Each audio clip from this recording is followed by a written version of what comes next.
people adopt children, but do you know anyone who went through the adoption process during a third world revolution combined with a major earthquake?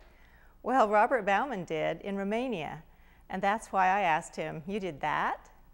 So why Romania? Why did you go there to adopt a child?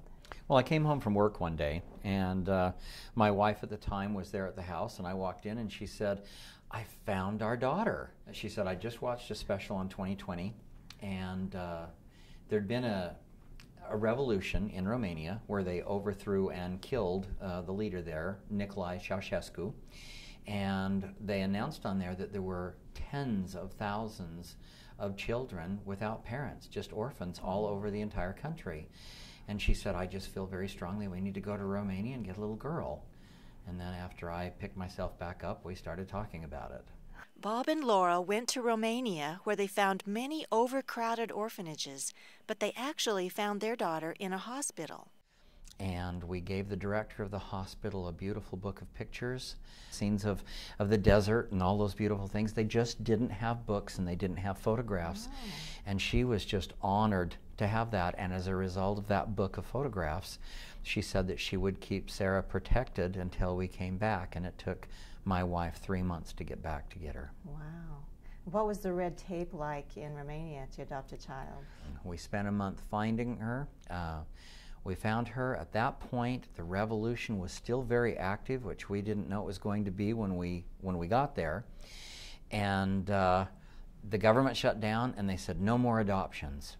Their interpreter and her husband, their driver, risked their lives to get the adoption papers signed. And one day we got up. She said the government is shut down, and we need to go for a ride. We got on a street. We were in front of kind of a very official-looking building. There were 3 men with machine guns in front of the door, and her husband actually started to tear.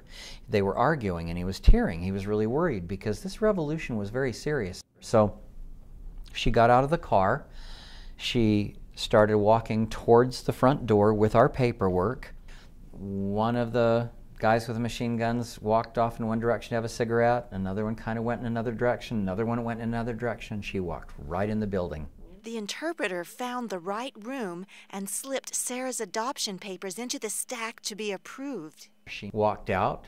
At that point, these 3 armed men were there again, looked at her kind of strange. She walked over, got in the car, and we drove away. Wow. And then when was the earthquake? The very next day after we got there. We were on the 12th floor at the Hotel Intercontinental right in Bucharest. We heard a rumbling sound. It sounded like heavy equipment. At that point, the building started to move. Ooh. And it started to sway back and forth. I looked over at the wall next to me and watched it separate and split apart. We got to the doorway, walked out. There was a little maid, an older lady, that said, come with me, and she started to walk us into an elevator. And we said, no, we're not going into an elevator. You come with us. We're going down the stairwell.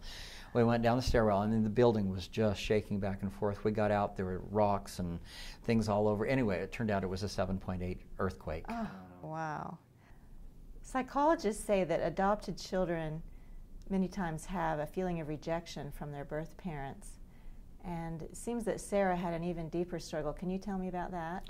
Well, she did. What happened was because there's no one holding them, there isn't that bonding that takes place that's so necessary for the health of any child.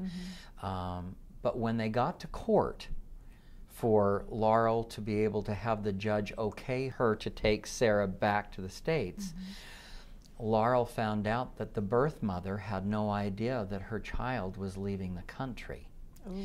And her mother began to sob, and Laurel, my wife, felt that she was ripping, this child away from her mother, and yet, had Sarah stayed, the birth mother's father would not have allowed her to have the child. So it was a really bad situation. It was hard for my wife to bond with our daughter because she felt that she wasn't her daughter. Oh. And it's been a struggle. It's been a very, very difficult relationship for the two of them.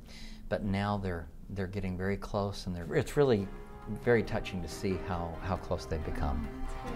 She's a sweet girl. Robert and Laurel had 2 biological sons in between adopting their oldest son and their youngest child, Sarah. The family has weathered some major challenges, but they are all putting one step in front of the other in this amazing adventure we call life.